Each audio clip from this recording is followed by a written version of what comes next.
My name is Michael and I'm a postdoc in the project Fiction with Science at the University of Oldenburg in Germany.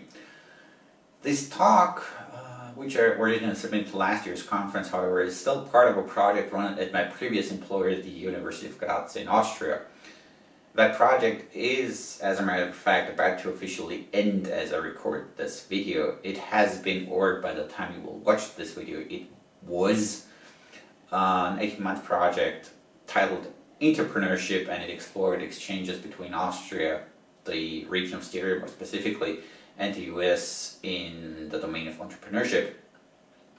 Now, while there were some outreach and teaching components and activities that were very much geared along these lines of exploring the exchanges between Styria and the US in the domain of entrepreneurship, the project team's studies rather ended up focusing on representations of entrepreneurship in US context. I mean, after all, the people involved in the project were and are American studies scholars.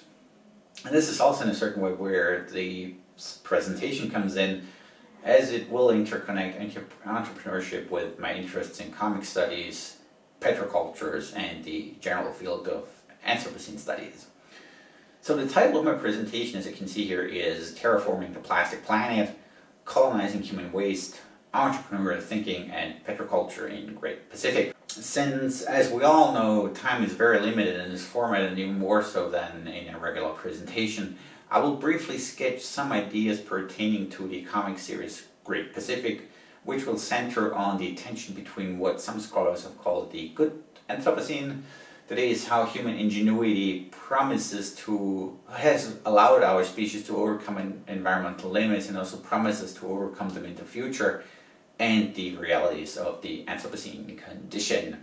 The Great Pacific is an 18-issue comic series created by Argentina-based artist Martin Morazzo and American writer Joe Harris. And the series was published between November 2012 and December 2014.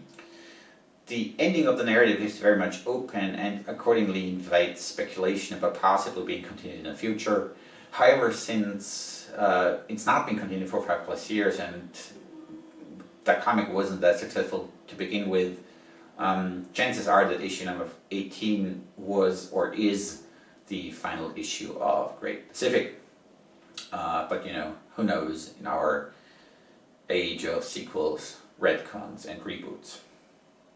In terms of narrative, the comic series focuses on Chas Worthington, who inherits a gigantic oil empire. One day, he tells the company's board that they should use the money reaped from the planet to do something good. Not surprisingly, this plea falls on deaf ears and accordingly fails miserably. Increasingly distraught by the environmental destruction brought by his company upon the planet, Chas decides to steal money from the company, fake his own death, and colonize the Great Pacific Garbage Patch. Now, while the comic represents the patch as a huge island composed of floating garbage, which of course is very much in line with the common public perception of the patch, in terms of actual material objects, the real-world patch primarily consists of microplastics, and nearly half the mass is actually made up of fishing nets. According to the Ocean Cleanup Project, the patch covers about 1.6 million square kilometers, which is twice the size of Texas and 3 times the size of France. Since so much microplastics makes up the patch, it cannot be seen in satellite photos. Arguably, this very fact, that is, that satellite photos can't capture the patch, and the comic's depiction of the patch as a huge island exposes the garbage patch as a hyper-object, to use Timothy Morton's term. That is, something of such spatial and temporal scale that humans can't truly comprehend it, but we try to make sense of it and thus represent it in a kind of known form. However, the garbage patch is just a teeny tiny element in a much larger petrocapitalist network. As Ivana Boitsky has explained, quote, we must certainly include global oil as a hyperobject, for it is not merely a human construction, but also now an integral facet of world ecologies, unquote. Boitsky continues, quote, the plastic object both obscures and exposes global oil and thereby sits at the crux of the dilemmas of visibility in which petrocultures are bound, unquote. In Great Pacific, as a matter of fact, everything is entangled with global oil. Early in the first issue, Chas explains his plans, quote, "The goal is to start breaking down plastics and other complex hydrocarbons. Rockefeller, Carnegie, JP Morgan, hell, my grandfather would see the business play in this. We've spent so much and made so much more making the planet filthy with oil and garbage and plastic debris. Think about how much we could make cleaning it." Now this statement makes explicit how Chas is trapped within the very discourses and processes he tries to dissociate himself from, and which he actually tries to undo in a certain way. As a matter of fact, his project needs the petrochemical industries and their waste for its operation. As another character puts it, Chas is, quote, "courting the very industries who've polluted this planet without conscience," unquote. In an article on how comics grapple with some of the hyper objects that define the Anthropocene, Glenn Morgan has noted that Chas is, as a matter of fact, caught in paradoxes. On the one hand, he views himself as a rebel who tries to change the petrocapitalist system, but on the other hand, he's very much a product of that system and he even perpetuates it. Chas's actions repeatedly suggest that he, who after all is a rich white boy, has not learned his lessons from history. He takes ownership of the purportedly uninhabited garbage patch, only to find out later that Polynesians, as a matter of fact, inhabit a region, alongside, of course, a number of non-human life forms.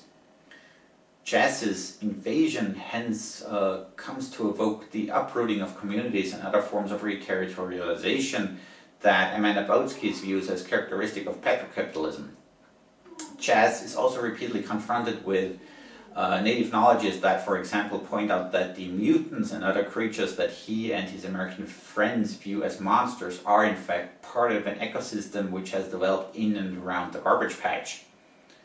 Life, finds a way, as Ian Malcolm used to say. Of course, this ecosystem is disrupted by the invasion of the billionaire and his aspirations to, as a matter of fact, terraform the patch. Here, the comic confronts two ideas of the Anthropocene with one another. On the one hand, there's the belief that human ingenuity and technological advancements will very much allow us to counteract the environmental damage that anthropogenic activities have caused and will continue to cause.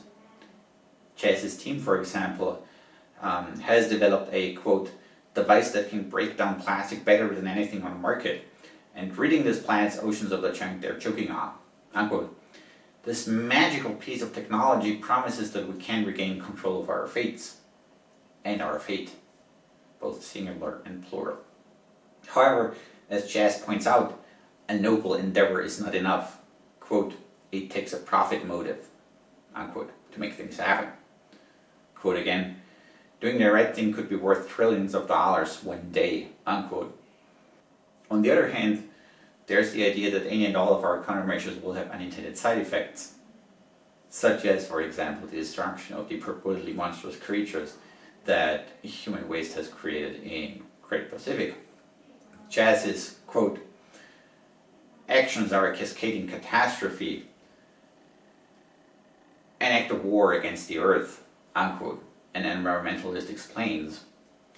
These differences between what James claims to be his idealistic goals and his ways of implementing certain measures are represented by the hostile reactions of some of the characters to his mere presence and his increasingly tight grip on his colony. In addition, the comic series features a number of pages and panels that emphasize Chas's megalomania.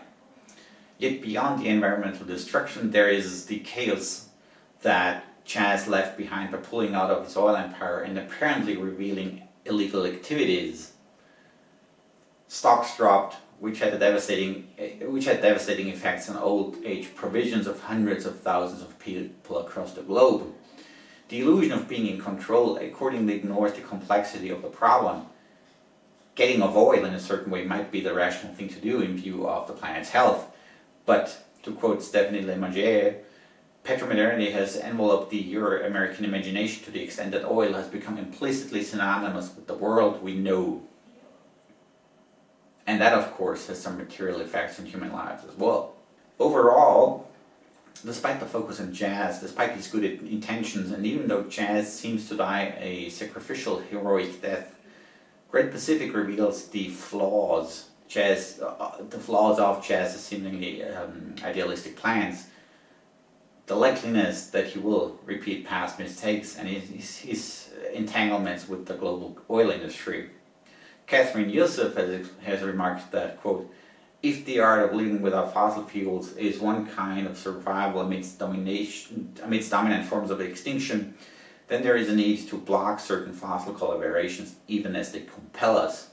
The very end of the comic scene hints at a more radical change in the future, but it requires Chas's apparent death to get there. That is, it needs the petro industry to symbolically die for actual change to happen.